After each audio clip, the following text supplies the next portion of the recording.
Shalom, ketemu saya lagi hari ini. Kita ngobrol lagi, ya, sekedar bagi-bagi informasi lagi untuk hari ini di hari Sabtu dan besok Minggu. Uh, Salam buat semua yang di Indo. Shalom buat semuanya. Melihat berita seminggu belakangan ini banyak sekali kejadian di Indonesia ya. Di mana menteri yang ketangkap langsung oleh KPK ya. Tapi yang menarik buat saya sih masalah Habib Rizik ya. Di situ itu kejadiannya kita lihat, salut buat TNI. Tapi yang saya lihat dari sisi politik, nah hari ini pertama kita bahas politik dulu ya. Dari segi politik,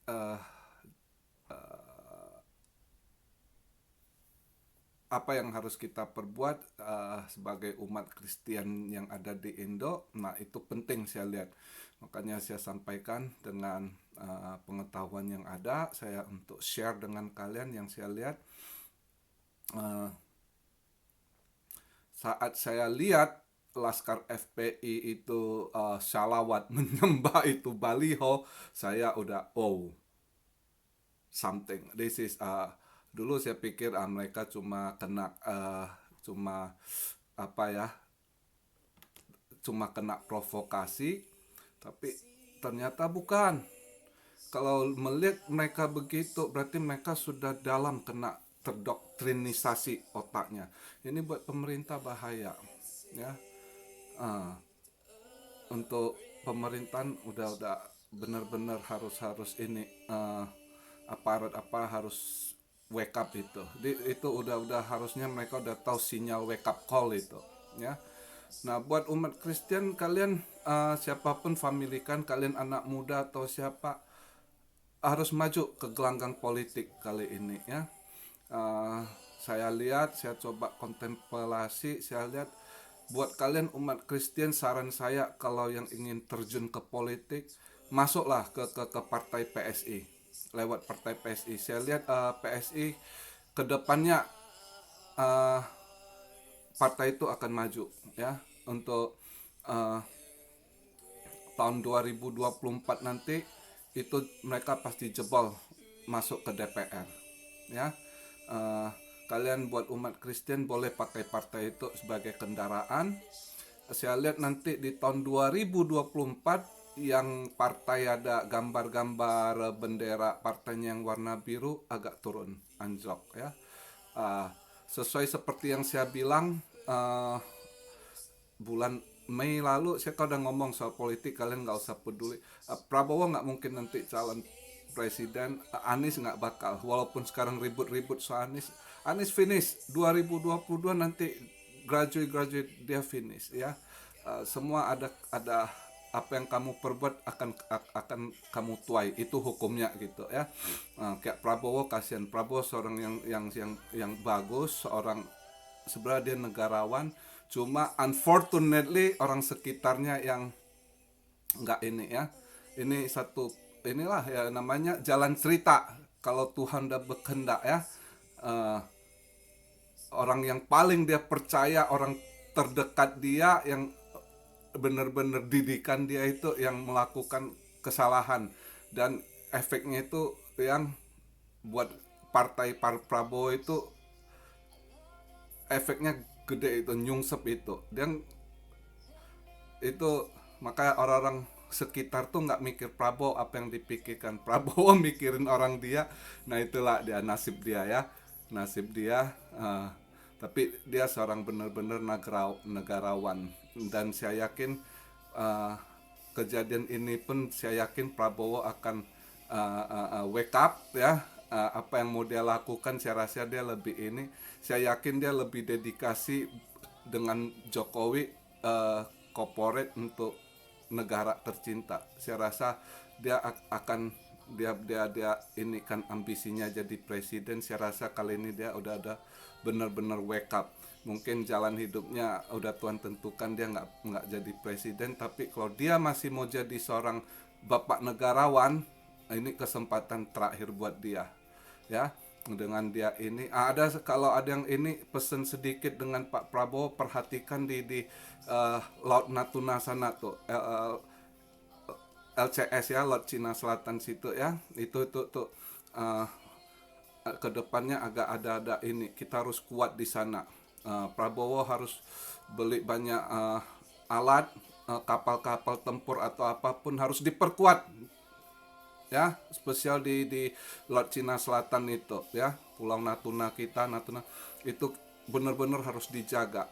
Karena saya lihat kedepannya itu tahun-tahun 2023 2024 itu LCS udah China dominasi itu.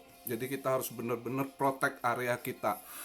Saya harap Prabowo ngerti sampai di situ soal itu, bisa dia ini. Kalau benar-benar dia bisa ini, dia bisa ninggalkan suatu saat jadi negara delegasi yang kuat untuk kemaritiman pertahanan. Saya rasa dia bisa tinggalkan itu sebagai negarawan suatu saat, ya.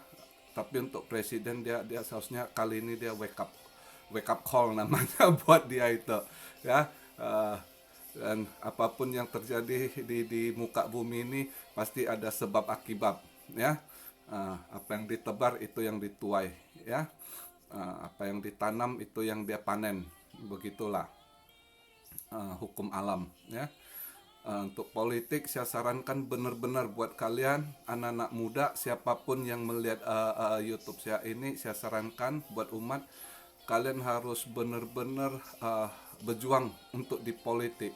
Itu juga berjuang kalian untuk minoritas, ya, supaya kalian bisa rubah itu undang-undang yang unjustice, unfair buat minoritas. Soalnya kalau ke depan kita lihat perkembangan mereka, kaum kadrun yang udah nyembah baliho, itu bahaya buat minoritas. Kalau kalian nggak berjuang, salah satunya berjuang untuk mengatasi itu, ya kalian harus berjuang di politik, harus masuk ke pemerintahan, ya. Pakailah kendaraan PSI. Saya lihat di PSI ada anak-anak muda yang dipilih Tuhan juga. Makanya kedepannya 2024 PSI itu akan ini masuk dia ke DPR, ya.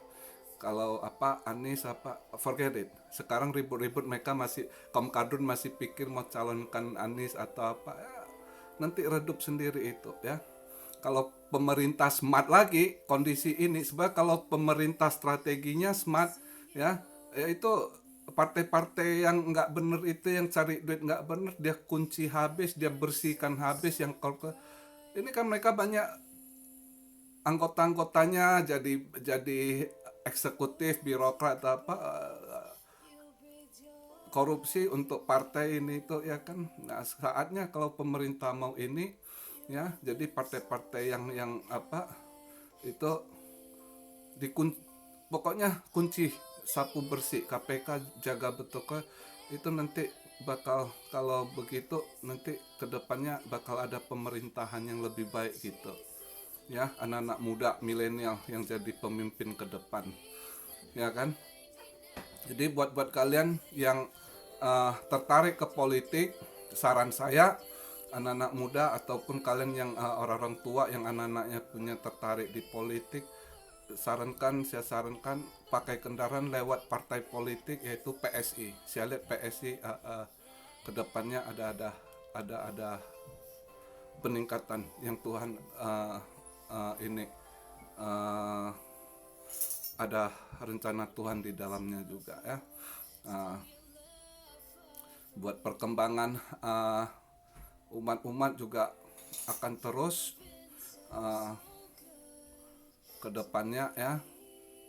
Nah, terus yang saya ingin tambahkan, video kemarin saya nggak kasih tahu, lupa saya kasih tahu, buat kalian umat-umat untuk tahun 2021 ini yang agak kalian harus mulai sekarang, kita harus kuat di dalam doa, harus ini, karena saya lihat nanti Jisamsu, bulan Jisamsu 2, 3, 4. Jadi bulan 2, bulan 3, bulan 4 ini ada satu awan gelap saya lihat, pressure, fearness, ketakutan lagi, ya.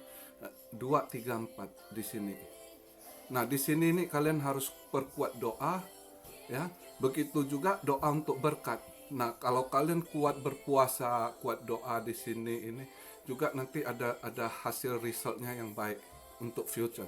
Jadi saya juga pernah ajarkan untuk doa untuk masa depan, planning kalian future, apa yang kalian rencanakan ke depan itu sekarang di doa, di angkat doa untuk future juga gitu ya, untuk masa depan. Memang di 2, 3, 4 ini ada fear, kita harus lawan lagi fear, ada tekanan ya, tekanan orang serba inilah gitu ya. Saya lihat ada lagi tekanan di bulan Jisamsu ya. 2, 3, 4 bulan Jisamsu itu. Di dunia ini apa aja ya gitu, ada negatifnya, ada positifnya kan. Nah, negatifnya itu fearness, agak ini lagi di bulan 2, 3, 4 ada sesuatu yang terjadi, yang besar terjadi gitu ya. uh, uh, Mungkin perusahaan-perusahaan besar jatuh, pengangguran, orang hidup pada ketakutan lagi gitu, fearness ya, ada fearness lagi. Saya lihat ada awan hitam lagi di bulan 2, bulan 3, bulan 4 ya. Di situ kita harus perkuat doa ya, doa yang tekun ya kan. Yang bisa puasa lakukan puasa, kalau yang nggak bisa ya nggak apa-apa juga, tapi yang penting harus kuat di dalam doa terus gitu. Itu saran saya buat kalian ya kan. Tapi itu sisi negatif. Sisi positifnya ya, buat yang investasi ya, itu saya lihat harga emas naik di bulan itu, mulai bulan 2 atau bulan 3 ke 4 gitu. Antara itu emas. Sekarang emas kan turun. Saya udah ngomong ya kan, saya lagi nunggu turun-turun. Memang yang udah beli saya udah bilang, tapi saya lihat ada turun lagi gitu. Saya masih nunggu. Kalau nggak salah saya pernah buat video di bulan September itu, saya pernah cerita saya akan, setelah emas saya jual, saya akan bilang saya kalau mau beli lagi saya nunggu turun di kisaran 920, 930 gitu ya. Waktu itu masih 1.060, 1.070 gitu per gramnya kan, harga kalau di Antam ya. Nah, saya bilang sekitar 920 itu akan turun. Nah, sekarang udah kerja, udah mulai kan, nunggu lagi dikit. Tapi kalau yang udah beli ya nggak apa-apa buat invest panjang. Terus yang ini, aduh, yang nanya cryptocurrency, lu udah cuan nggak? Aduh, gua kesel, gua lihat kemarin naik loh ya. Gua cuma sarankan kalian beli di Ripple XRP. Waktu saya sarankan itu kan harganya 23 sen itu ya. Terus kemarin dulu saya lihat sampai 65 itu. Sekarang udah turun lagi 55. Paling enggak kalian kalau ada yang beli, aduh saya nggak beli sih, saya masih pikir tahun depan gitu kan. Ternyata aduh udah cepet sekali naik. Kalau yang udah beli udah cuan lah. Yang nanya saya cryptocurrency tak ada beli nggak kamu, saya sarankan XRP. Kalau kamu ada beli, misalnya kamu invest 20 juta aja, duit kamu udah jadi berapa sekarang? 50 juta tuh, 55 juta. Tapi nggak apa-apa, belum rezeki. Saya juga lagi nunggu precious metal saya ya, nunggu dikit lagi. Nunggu. Saya lihat emas akan turun lagi. Tapi siapa yang mau beli sekarang, boleh. Tapi gini, misalnya kalian yang mau beli, misal ada temen siapa yang mau jual, misal harga pasaran berapa? 9. Sekarang di Indo berapa? 950 misalnya. Terus kalau kalian buyback pasti 800 sekian kan.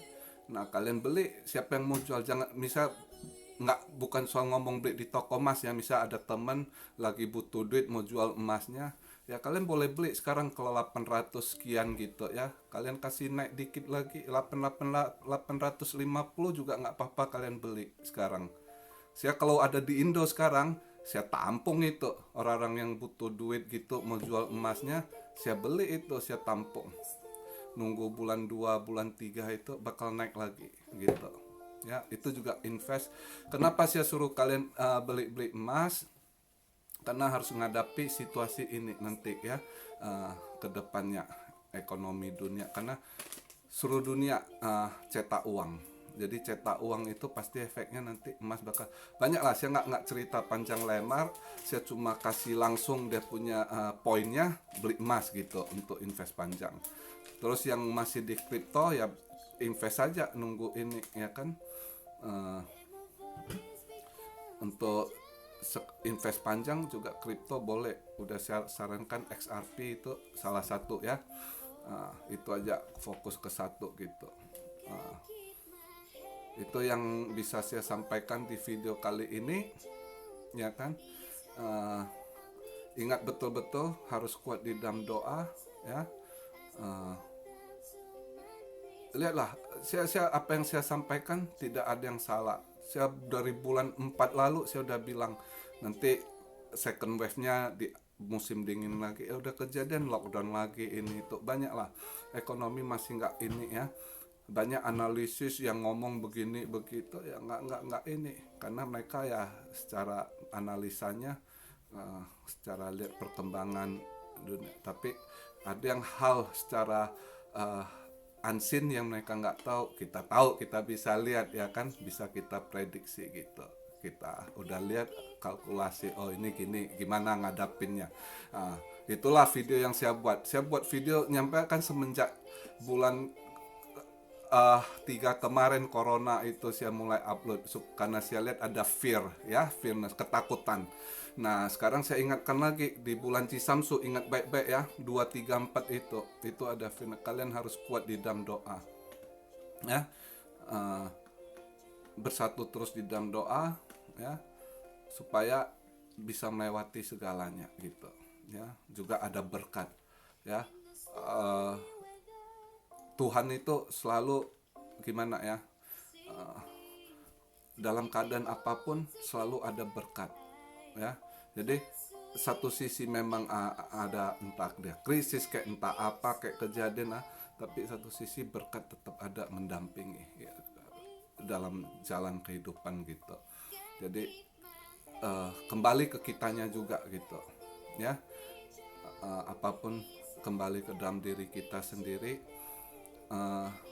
Saya hanya bisa mendelivery message apa yang saya lihat, apa yang saya tahu, untuk berbagi informasi. Itu saja niat saya ya kan. Supaya juga kalian umat-umat Tuhan kuat di dalam Tuhan. Oke, sampai di sini dulu video saya. Salam Siario dari Tokyo ya kan. Tuhan Yesus selalu berkati kalian, amin, haleluya.